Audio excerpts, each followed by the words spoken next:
வணக்கம்.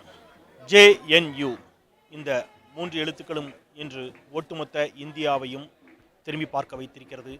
ஜவஹர்லால் நேரு பல்கலைக்கழகம், டெல்லியில் இருக்கக்கூடிய ஜவஹர்லால் நேரு பல்கலைக்கழகத்தில் நடக்கக்கூடிய போராட்டங்கள், பிரச்சனைகளை ஊடகங்களின் வாயிலாக நீங்களும் அறிந்திருப்பீர்கள்.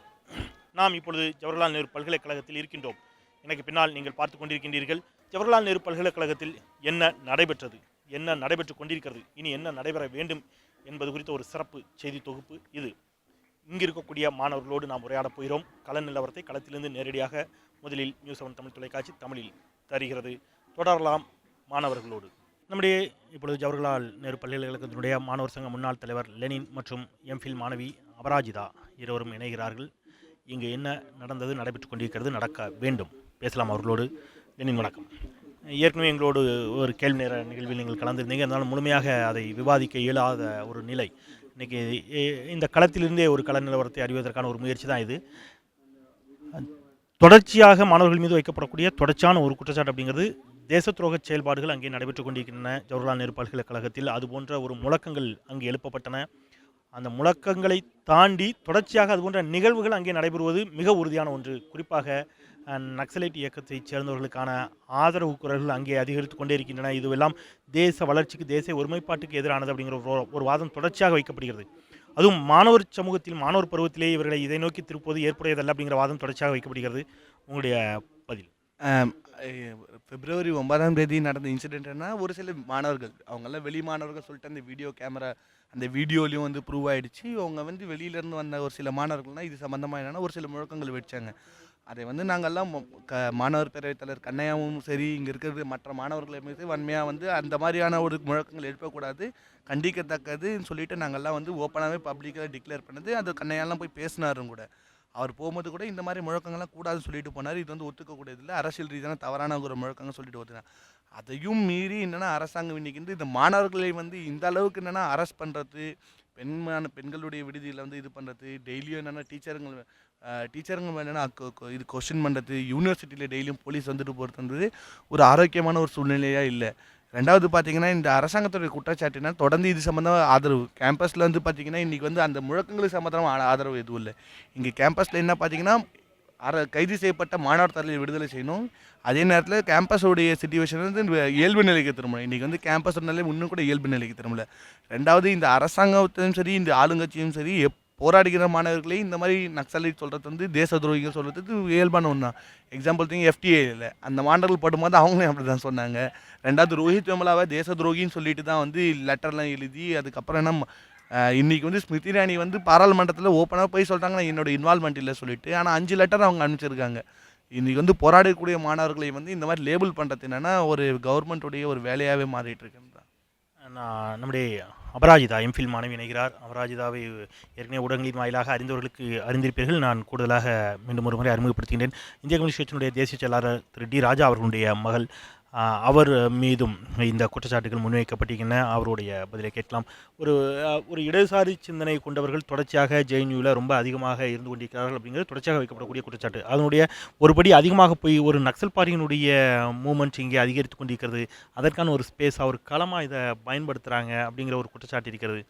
வலதுசாரி சிந்தனை கொண்ட கருத்துக்கள் எழுந்து வருவதை, குறிப்பாக பாரதிய ஜனதா கட்சி ஆட்சிக்கு வந்த பிறகு அதுபோன்ற ஒரு கருத்துக்கள் எழுந்து வருவதை ஏற்க மறுப்பது எந்த விதத்தில் ஜனநாயகம் அப்படிங்கிற கேள்வி தொடர்ச்சியாக வைக்கப்படுதில்லை. உங்களுடைய பார்வை?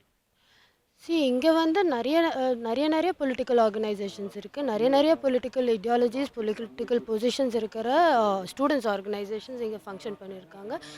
ரொம்ப வருஷமாகவே இங்கே ஜேஎன்யூ உருவான அந்த நாள் முதல்லேருந்து இங்கே ஸ்டூடெண்ட்ஸ் பாலிட்டிக்ஸ் ரொம்ப ஆக்டிவாக இருக்குது. அதில் இப்போ வந்து பிஜேபி கவர்மெண்ட் வந்ததுக்கப்புறம் ஏபிவிபி ஒரு கொஞ்சம் எமர்ஜ் ஆகி வந்திருக்கு. அவங்க வந்து யூனியனில் கூட ஒரு போஸ்ட் ஹோல்ட் பண்ணுறாங்க.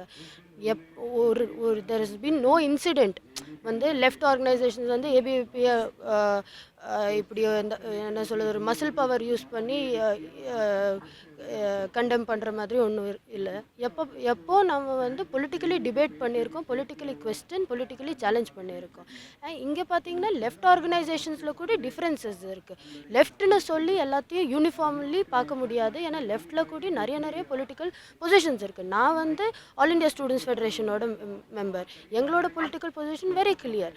அங்கே கோஷங்கள் எழுப்பின மாணவர்கள் எழுப்பாத மாணவர்கள் அவங்களுக்கெல்லாம் வேறு வேறு பொலிட்டிக்கல் பொசிஷன்ஸ் இருக்குது. அதனால் இது வந்து இந்த யூனிவர்சிட்டியோட ஒரு அட்டானமியாக இருக்குது. நாங்கள் மறுபடியும் சொல்கிற ஒரே ஒரு பொசிஷன் தான், ஏதாவது ஒரு இன்டிசிப்ளின், ஏதாவது ஒரு அன்வான்ட் இன்சிடெண்ட் நடந்தால் அது வந்து யூனிவர்சிட்டி இன்டர்னலி வந்து அதை என்கொயர் பண்ணணும். இந்த மாதிரி தேச துரோகி அப்படி ஒரு குற்றச்சாட்டு நடத்தி இந்த மாதிரி டார்கெட் பண்ணக்கூடாது. ஸ்டூடெண்ட்ஸ் மட்டும் இல்லை, இந்த என்டையர் யூனிவர்சிட்டியை எப்படி டார்கெட் பண்ணக்கூடாது, டார்னிஷ் பண்ணக்கூடாது. நிறைய மாணவர் சங்கத்தில் ஏராளமான பிரிவுகள் இருக்குது அப்படிங்கிறது எல்லோரும் அறிந்தது தான். இதை ஏஎஸ்எஃபாக நாங்கள் இதை ஏற்றுக்கல அப்படிங்கிற பார்வையை அப்படி வச்சுக்கிறது, மற்ற யூனியனை சேர்ந்த அல்லது மற்ற மாணவர் சங்கத்தைச் சேர்ந்தவர்கள் அவ்வாறான கோஷங்கள் எழுப்பினார்களா? அது உண்மையா? இங்கே இந்தியாவிற்கும் இந்திய இறையாண்மைக்கும் எதிரான முழக்கங்கள் வைக்கப்பட்டது உண்மை என்று சொன்னால் அதை ஒரு துளியளவு கூட ஏற்றுக்கொள்ள முடியாது. அதை அரசு எதிர்ப்பதில், அரசு அதன் மீது நடவடிக்கை எடுப்பதில் என்ன தவறு? அவ்வாறான முழக்கங்களே எழுப்பப்படவில்லை அப்படிங்கிற வாதம் எந்த அளவிற்கு உண்மையான வாதமாக இருக்கிறது? எழுப்புனாங்களா இல்லையான்னு அது நான் யாருமே இல்லை, மாணவர்கள் யாருமே அதுக்கு ஆள் இல்லை அது சொல்கிறதுக்கு. எழுப்புனாங்களா இல்லையா, அந்த கோஷங்கள் எழுப்புனாங்களா இல்லையான்னு அதுக்கு ஒரு என்கொயரி வேணும். டியூ ப்ராசஸில் என்கொயரி பண்ணுங்கள், யார் எழுப்புனாங்க எழுப்பலன்னு. ஒரு ஒரு ஒரு மீடியா ட்ரையல் நடக்கக்கூடாது, இல்லைனா அந்த மாதிரி ஒரு டியூ ப்ராசஸில் டியூ ப்ரொசீஜரல் அதுக்கான உள்ள எல்லா இன்ஸ்டிடியூஷனல் மெக்கானிசம் இந்த யூனிவர்சிட்டிக்குள்ளே உண்டு. அந்த இப்போ பார்த்தீங்கன்னா பாகிஸ்தான் ஜிந்தாபாத்னு லெஃப்டிஸ்ட் வந்து இங்கே கோஷங்கள் எழுப்புனாங்கன்னு சொன்னாங்க. அந்த வீடியோவே டாக்டர்டு வீடியோன்னு தெரியப்படுது, நமக்கு தெரிஞ்சிருக்கு. நம்மளுக்கு அந்த ஃபுல் அந்த காட்டின சேனலே அவங்க சேஞ்ச் பண்ணி காட்டினாங்க, எப்படி அது டாக்டர்டாக இருந்தது. அது அப்படி இருக்கும்போது எப்படி நம்மளால் சொல்ல முடியும் which was authentic, which was not authentic? அந்த கோஷங்கள் எழுப்பியிருக்காங்களா இல்லையா, அது வந்து என்கொயரி கமிட்டி அதை என்கொயரி பண்ணும். ஒரு டியூ ஃபேர் என்கொயரி நடக்கணும், பயஸ்ட் என்கொயரி நடக்கக்கூடாது. லெனின், இந்த இடத்துல இந்த கோஷங்கள் எங்கள் தரப்பிலிருந்து எழுப்பப்படவில்லை அப்படிங்கிறது உங்களுடைய தொடர்ச்சியான வாதம். பல ஊடகங்களின் வாயிலாக நாங்களும் அறியக்கூடிய செய்தி, முழுமையாக இவ்வாறான முழக்கங்கள் எழுப்பப்படவில்லை அப்படிங்கிறத யாருமே மறுத்த மாதிரி தெரியலையே. அவ்வாறான முழக்கங்கள் எழுப்பப்பட்டது, ஆனால் அதை நாங்கள் செய்யவில்லை என்பது மாதிரியான வாதங்களும் தொடர்ந்து வைக்கப்படுகிறது. அவ்வாறான முழக்கங்கள் எழுப்பப்பட்டிருந்தால் அது யார் எழுப்பியிருந்தாலும் இதை ஆர்கனைஸ் செஞ்சவங்க தான் இதற்கு பொறுப்பு அப்படின்னு சொல்லக்கூடிய வாதத்தை எப்படி நீங்கள் தவிர்க்க முடியும்? அது முறையான வாதம் இல்லை என்று நீங்கள் எப்படி சொல்ல முடியும்? அபராஜிதா சொன்ன மாதிரி தான் இது சம்மந்தமான கேம்பஸில் ஒரு என்கொயரி இருக்குது. அது சம்மந்தமாக வந்து கண்டக்ட் பண்ணோம். இது வழக்கமாக நடக்கிறது ஒன்று. வழக்கமான இந்த மாதிரி கேம்பஸில் இந்த மாதிரி அசம்பாவிதம் மாணவர்களுக்கு இதில் வன்முறையாக இருந்தாலும் எது வந்த பிரச்சனைன்னு கேம்பஸ் உள்ளேயே வந்து என்கொயரி நடத்தி அது சம்மந்தம் வந்து கொஸ்டின் பண்ணி அது சம்மந்தம் பனிஷ்மெண்ட்லாம் கேம்பஸ் உள்ளே பனிஷ்மெண்ட் நிறைய பேர் கொடுத்துருக்காங்க.